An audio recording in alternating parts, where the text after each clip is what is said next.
To discuss ISIS attacks on Rojava and other issues, the freelance photographer Yann Renoult, who visited Rojava twice, will join us now live from Paris.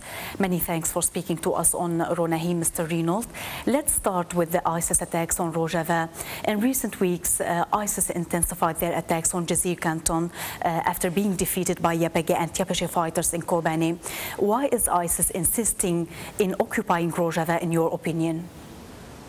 I think ISIS has two kind of goals. They have strategical goals and ideological goals. Now, I think they want to cut the safe corridor that the YPG put to allow people from the Sinjar to escape to the safe area of Rojava. That's why they are making huge attacks against the Jaza and the Rabia area. Also, in a more general way, they want to seize Rojava because they want to see the oil and they want to see the borders. The border with Turkey, which allows them to bring fighters, and the border with Iraq, which allows them to attack Iraq more easily. And also, of course, there is ideological reasons. I mean, they want to establish a caliphate, so they have to invade all the area. And they want also, I mean, they see the democratic process going on in Rojava, and for them it's like the complete opposite of what they are doing. So I think they want to destroy this democratic process launched by the local administration. The United States is seeking to build an alliance to fight the ISIS threat. Should this alliance also include the People's and Women's Defense Units, YPG and YPG, in your perspective, Mr. Renoult? I think it's a difficult question because there is pros and cons. Each time the United States had an intervention in the Middle East, it was a big mess. Each time they had a hidden agenda and they want to control people. So if they help the YPG and YPG, they should be careful on not having bound to the United States.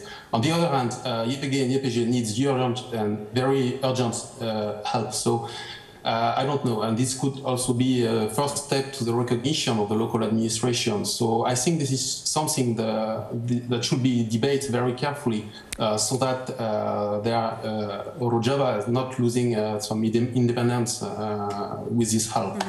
You've been in Rojava twice and you met YPG and YPG fighters. How would you describe these Rojava forces who have been the most successful so far fighting ISIS gangs? And before you start, let me just mention to our viewers that the pictures which will be shown now on Ronahi's screen are yours taken during your visits to Rojava. Go ahead, Mr. Renoult. The first word I have in mind to describe them is impressive because, like you said, they are fighting ISIS since 2 years and they are succeeding in making a quite safe area in Jazir Canton, and in Kobani they succeed to push them away a bit more from the town. So I was very impressed actually by their most powerful weapon, which is their ideology. They are fighting for their people, to protect the people, and they are very convinced of that. And they are also convinced they are fighting to protect a new model of society, a new democratic society inside the Rojava area, and that gives them a lot of strength to fight. And I want to say something special about the women fighter, the YPG. They are fighting to protect people, but they are also fighting for the women's rights, and they are very aware of that. I hope to see in the future the improvement in the society that they will bring with this fight. And I think the women in the West could inspire themselves from what the YPG are doing there. In conclusion, tell us please more about your visits to Rojava. What was the purpose of your visits and how did you experience it?